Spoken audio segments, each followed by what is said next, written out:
Olá, alunos! Professor Nabil, professor de Química.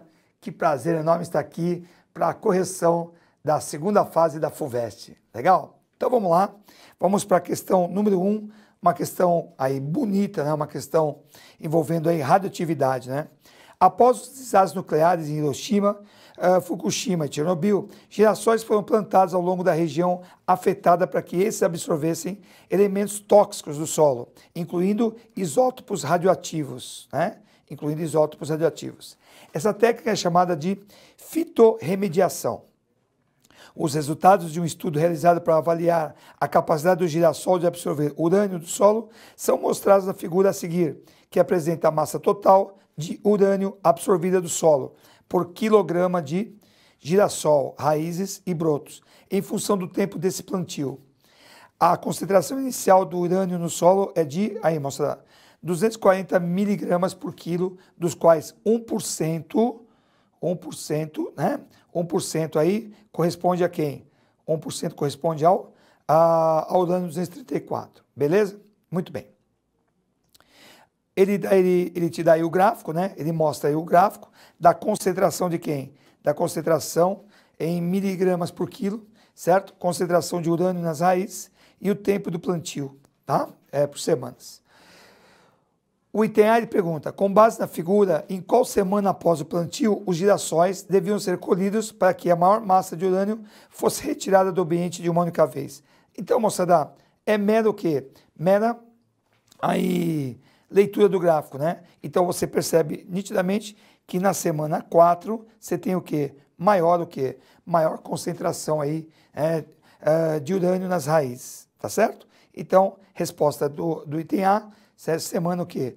4, né? Maior concentração nas raízes aí de urânio, tá certo? Tranquilo o item A, né? Item B, é correto afirmar que os isótopos radioativos de urânio do solo contaminado quando absorvidos pelos girassóis deixam de ser radioativos de forma que os girassóis possam ser comercializados com segurança? Justifico com base no tempo de meia-vida. Vejam, tempo de meia-vida do urânio 234, moçada, é de 240 mil anos. Tá? Um tempo de meia-vida muito alto. Portanto, né? Como esse tempo de meia-vida é muito alto, né? O tempo de meia-vida aí é muito alto, certo? Após algumas semanas, a concentração de quem? Desse urânio praticamente não vai variar. Tá? Então, como aí a ideia do tempo de meia-vida ser muito alto, portanto, tá? Não vai variar muito, né? Essa concentração no espaço pequeno de tempo. Legal? Então, a resposta do item B, certo? Não, porque o tempo de meia-vida a meia-vida do urânio é muito alta. Item C. Se a colheita for realizada na segunda semana após o plantio, então veja, segunda semana, você vai ter uma massa de quanto? 120 miligramas por quilo, tá? Certo? Precisarão ser retirados quantos quilogramas de girassóis, de girassol? Precisarão ser retirados de cada tonelada de solo, para que a concentração do urânio 234 no solo seja reduzida para 0,6 miligramas por quilo. Então, o que ele falou, né? Ele disse para vocês que a concentração é de 1%, né? Tá? De 1%. Então, vejam, se você tem 240 miligramas por quilo de 1% aí, né? De concentração, então você vai ter 2,4 miligramas por quilo. Para que chegue em 0,6, né? Para que a concentração chegue, né, desejada de 0,6, então você precisa retirar 1,8 miligramas por quilo, tá? Então nós temos aí a relação de 1,8 miligramas por quilo. Como ele quer em uma tonelada, então você vai ter 1.800 miligramas, tá, de urânio 234 que devem ser retirados. Então, essa era a ideia, você fazer aí a diferença entre 2,4 e 0,6 restante, então deve ter o quê? Retirados 1,8, tá, miligramas por quilo, legal? E aí você tem aí a quantidade de quem? Deve ser retirado do solo a massa total, então a massa total de urânio a ser retirada. Como esse 1.800 equivale a 1%, 100% vai dar 180 mil miligramas. Como eu falei para vocês, após 2 semanas, qual é a concentração? 120, né? 120. Então, 120, tá? E 1 quilo de girassóis. 180 miligramas de urânio, você vai ter Z. Então, você vai ter 1.500 1.500 quilos de girassóis. Então, você tem aí uma relação direta, um exercício aí cobrando a interpretação do texto. Exercício bonito, envolvendo tempo de minha vida e cálculo da quantidade, da concentração, tá, de urânio em função da quantidade de girassóis. Tá legal? Questão 2. Recentemente, um estudo científico associou a detecção de fosfina na atmosfera em Vênus com uma possível existência de vida no planeta. Na Terra, a fosfina pode ser encontrada naturalmente em ambientes onde ocorre a degradação da matéria orgânica, como pântanos, né? Por ser mais densa que o ar, grande quantidade de fosfina se acumula sobre a superfície de corpos d'água e áreas baixas, muitas vezes reagindo espontaneamente com o oxigênio, formando ácido fosfórico. Então aqui ele dá a reação, né? Reação com oxigênio, fosfina com oxigênio, dando ácido o quê? Fosfórico. Então o item A pergunta exatamente, né? O item A pergunta, ele quer a equação balanceada da combustão descrita. Então, você fazendo a combustão, fosfina mais oxigênio, dando ácido fosfórico. O balanceamento, você tem 4 de oxigênio, então 4 de oxigênio, 3 de hidrogênio, 3 de hidrogênio, um fósforo. Portanto, um balanceamento simples, os coeficientes 1, 2, 1. Esse é o balanceamento da equação de combustão. Tranquilo, né, moçada? Item B. Os ambientes onde se encontram altas quantidades de fosfina são compatíveis com a vida de seres aeróbicos ou anaeróbicos. Justifique sua resposta com base na reatividade da fosfina. Então, moçada, como ele falou que esses ambientes possuem altas concentrações de quem? De fosfina, tá? Isso indica que a concentração de quem? De oxigênio é baixa, né? Então você tem muita fosfina, tá? Então a concentração de oxigênio vai ser baixa, tá? Lógico. Então você tem aí favorecimento de seres anaeróbicos, né? Seres que não precisam de oxigênio, né? Então você tem aí a resposta do item B. Então favorece a vida dos anaeróbicos pela baixa concentração de oxigênio. Item C. O item C diz, em ambientes como os pântanos, além da fosfina, também é produzido metano, com base na energia de ativação. Então ele dá quem? Ó? Ele dá a energia de quem? De ativação de combustão da fosfina e do metano. Tá? O ΔH de combustão da fosfina e o ΔH de combustão do metano.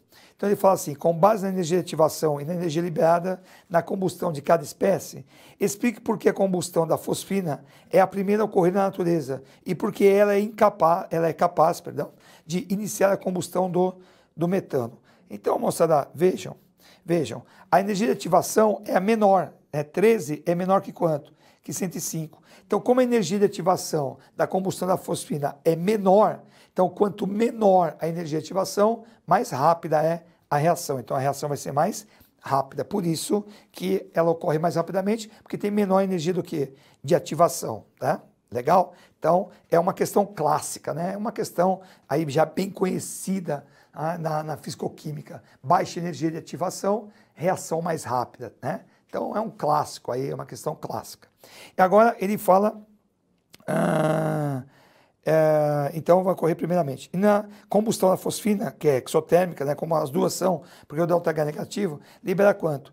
1.154 kJ por mol. Para iniciar a combustão do metano, eu preciso de quanto? De 105, tá? Então, como a combustão da fosfina é exotérmica, tá? Libera energia para iniciar quem? A combustão do metano, certo? Que tem energia de ativação 105. Então tá aí, né? Como ele deu as energias o quê? De ativação, as duas questões são o quê? Exotérmicas. Então a liberação de 1.154, você tem uma relação com quanto? Com 105 de quem? Da energia de ativação, né? Em relação ao butano. Então, portanto, a combustão da fosfina é exotérmica, libera energia para iniciar a combustão do metano, que é de quanto? 105. Então, tranquilo também, né? Um exercício cobrando energia de ativação para iniciar a reação. Questão 3. O gás nitrogênio é relevante para diversos processos tecnológicos e industriais por ser considerado um gás inerte e, portanto, ser utilizado para evitar contato do processo com espécies reativas presentes na atmosfera. Uma das características que faz o nitrogênio ser inerte é a força de ligação entre os átomos. Vejam, Ele fala da força de ligação entre os átomos. O nitrogênio utilizado comercialmente costuma ser obtido por separação do ar atmosférico, composto majoritariamente por nitrogênio, oxigênio, CO2, hélio e argônio. Item A, ele diz assim: no preparo de uma amostra de nitrogênio para uso industrial, 4 misturas de gases foram obtidas, conforme apresentado na tabela.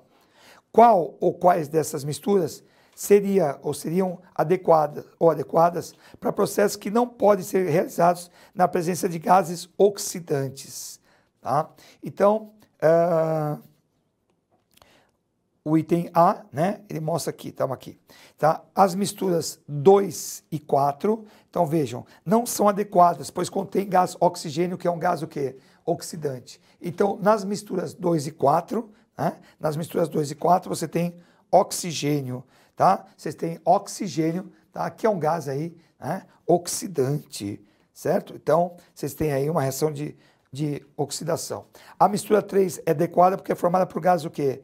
Hélio, né? Hélio e argônio e gás nitrogênio. Praticamente são gases o quê? Gases inertes, né? Tá? Gases inertes. Então, nitrogênio, hélio e argônio. Gás nobre, né? Gás nobre, tá? Baixíssima, né? Reatividade. Enquanto nitrogênio também, gás inerte. Tanto é, tem 78%, tá? 78% de a porcentagem, tá? Na atmosfera. Legal? Muito bem. E aí nós temos tá? O gás carbônico tem inúmeras aplicações, entre elas a de funcionar na atmosfera o quê? Inerte. Por exemplo, ele é empregado como extintor de incêndio, pois ele não queima e isola o material combustível do oxigênio, que é o oxidante. Portanto, mistura 2 e 3. Então, o CO2, né? O CO2 é um gás aí que não vai o quê?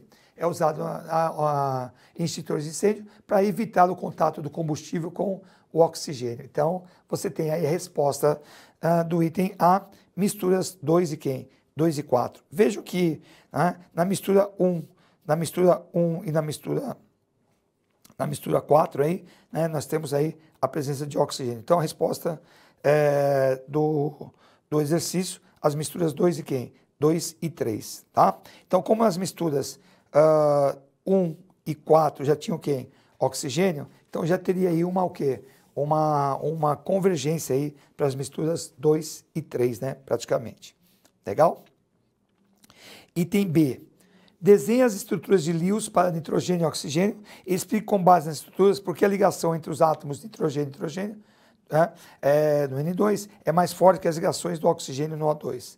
Bom, aí é uma questão, né? Uma questão aí de química geral, tá? Uma questão aí básica de química geral, a estrutura de Lewis. Então, você vai ter que desenhar os elétrons da camada de quem? Da camada de valência. Então, você tem na molécula de nitrogênio, o nitrogênio ele dá a distribuição eletrônica, né? Vejam, foi fornecidas as distribuições eletrônicas do oxigênio e do nitrogênio, nitrogênio com 5 na camada de valência, oxigênio com 6 na camada de valência. Quem tem 5 faz 3 ligações covalentes normais, né, ou comuns, e o oxigênio faz 2 ligações covalentes normais ou comuns. Então, não esquecendo que vocês teriam que desenhar sempre o quê? A camada de valência de todos os elementos envolvidos. Então, o nitrogênio tem 5 na camada de valência, quem tem 5 faz 3 ligações normais e até uma dativa. O oxigênio tem 6, faz 2 normais, né? E até aí 2 dativas. Então, o que acontece? Vocês têm aí a estrutura de Lewis. Então, estão representados estrutura de Lewis.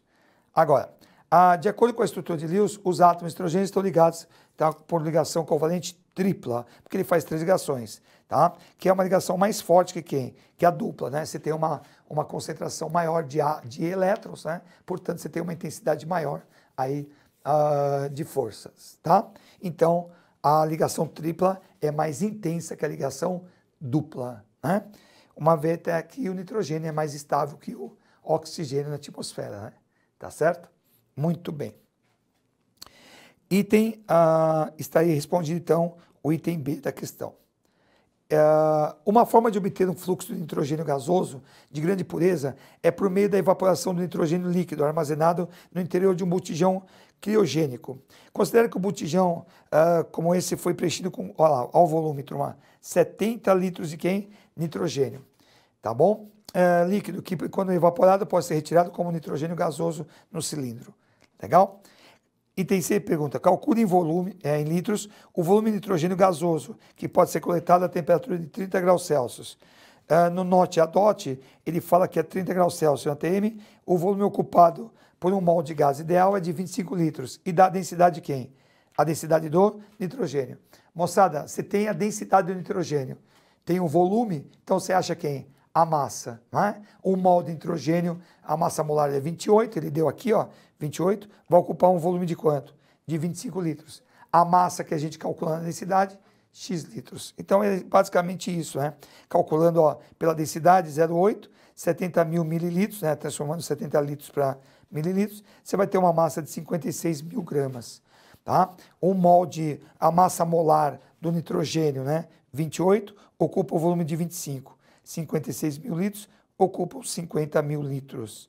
Portanto, 5,10 a quarta litros é a resposta do item C. Tá? Então, uma questão aí tranquila envolvendo densidade e teoria atômico-molecular, volume molar, né? Tá? Questão número 4. O diagrama a seguir representa algumas espécies que podem ser formadas quando o ferro metálico é exposto a diferentes condições de pH e o potencial de redução medidos contra o eletrodo padrão de hidrogênio. As regiões relativas às espécies hidróxido de ferro, né, FeOH2, tá? E o íon FeO4-2 estão associadas às regiões marcadas como 1 e 2 no diagrama, não necessariamente nessa ordem. Tá? Então ele dá aí o potencial em função de quem? Do pH, mostra regiões, vejam, nessa região aqui, a partir aí do 0,8, você tem a redução do ferro, né? Tá? Muito bem. Para evitar a corrosão de um objeto de ferro metálico, esse foi submetido a um pH e potenciais adequados, formando uma camada de F3O4 na superfície. Explique como essa camada previne a corrosão do interior do objeto.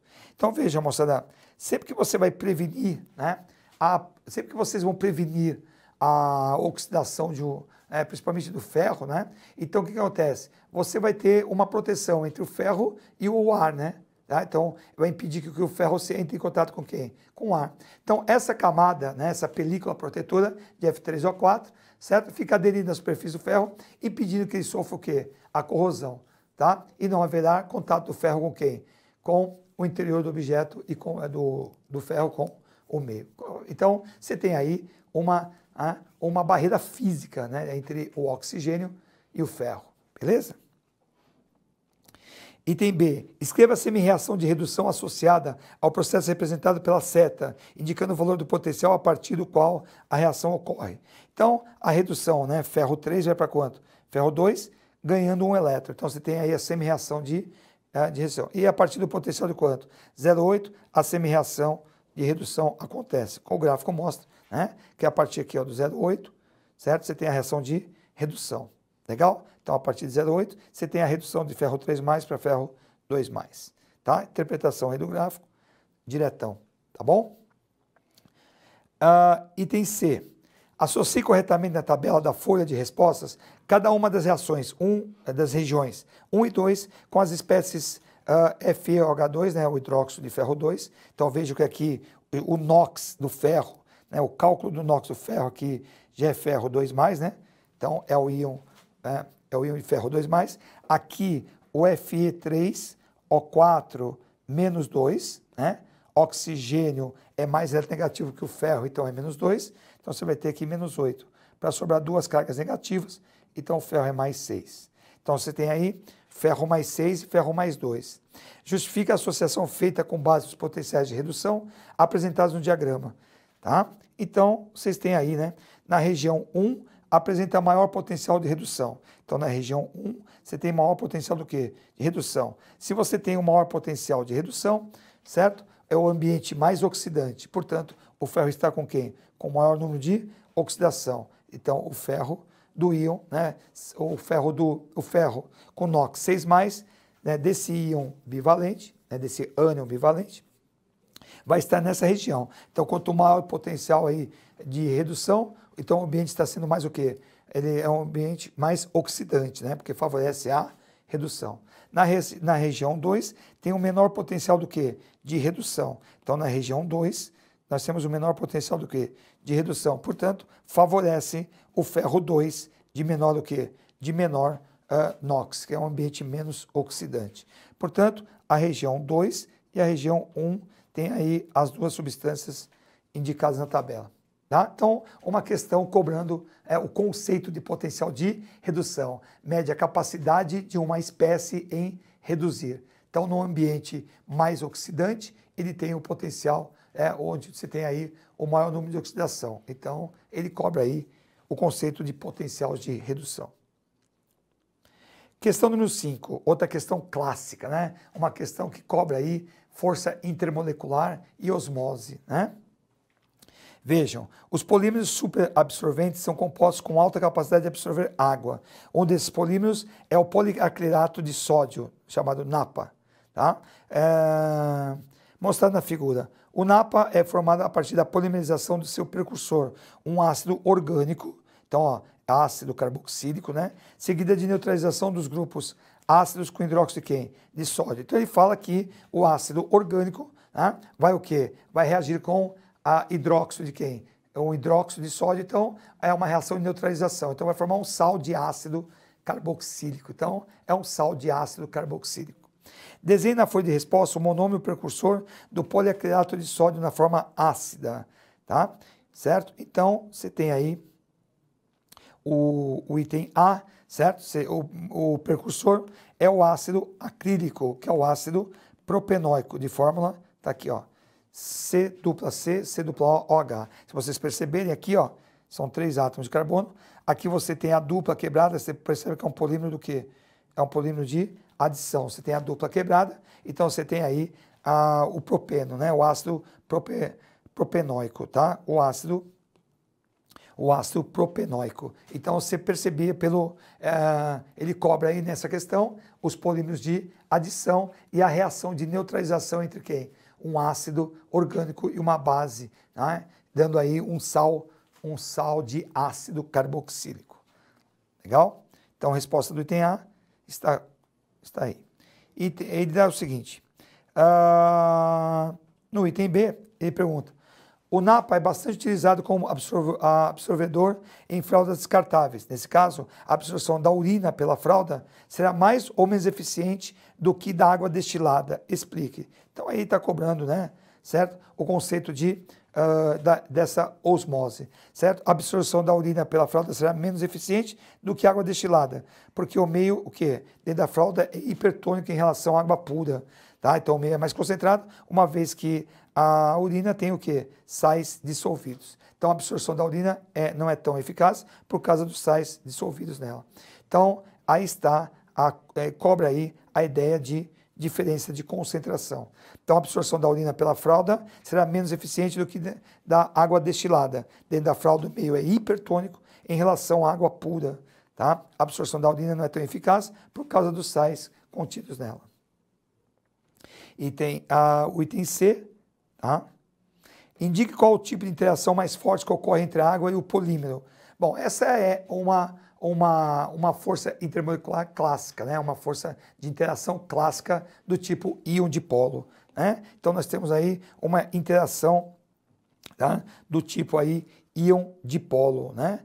Nós temos aí, nós temos uma interação, tá, do tipo íon-dipolo.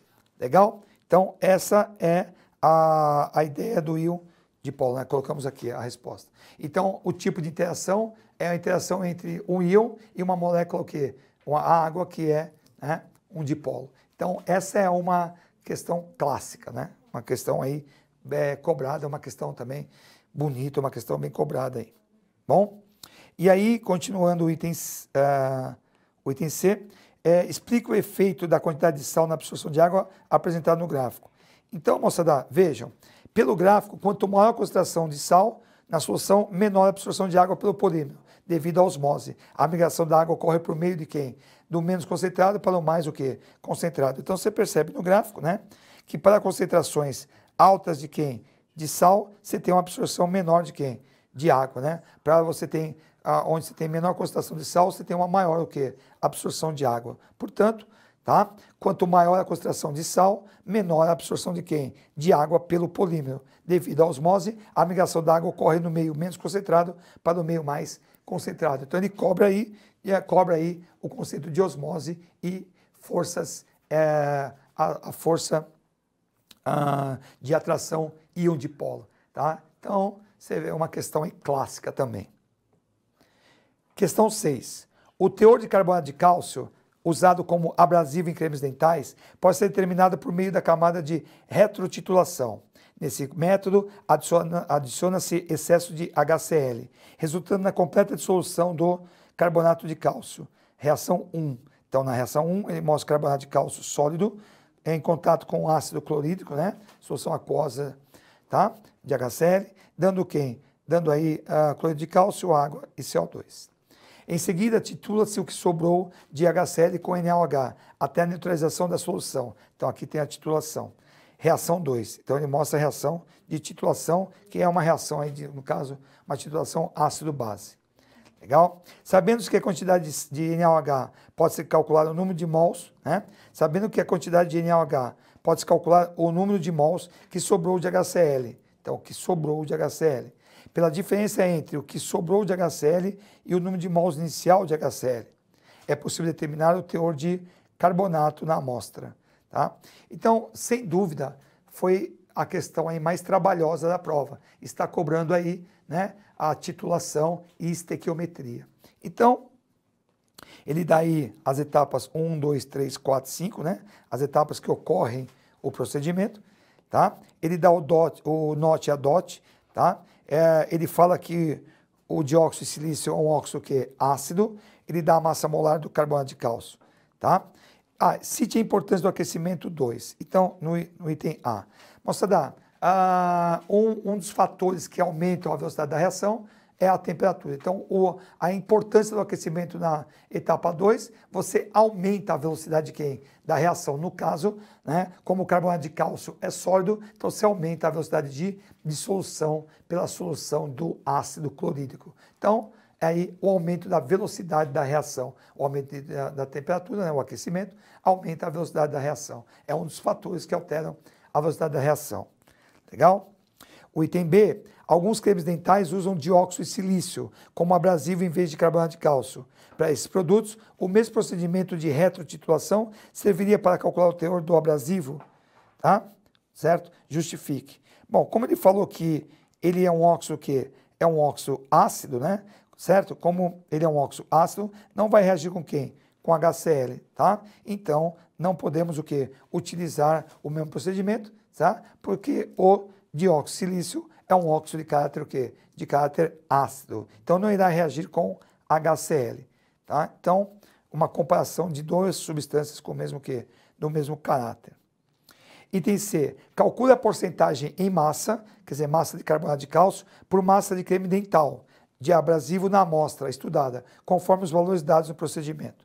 Então, primeiro você calcularia, né, o que a gente tem que calcular? Na titulação, eu sempre vou partir de quem? Da concentração, né? Vou calcular sempre quem? A quantidade de matéria em mols da concentração, né, conhecida, né? No caso, o NaOH e o volume gasto. Então, ele fala aqui, ó, né? Ele fala que se gastou 30 ml de quem? De base, 0, quanto? 5 mol por litro. Tá? 5 mol por litro, 0,5 mol por litro, perdão, meio mol por litro. Então você tem o volume e tem a concentração.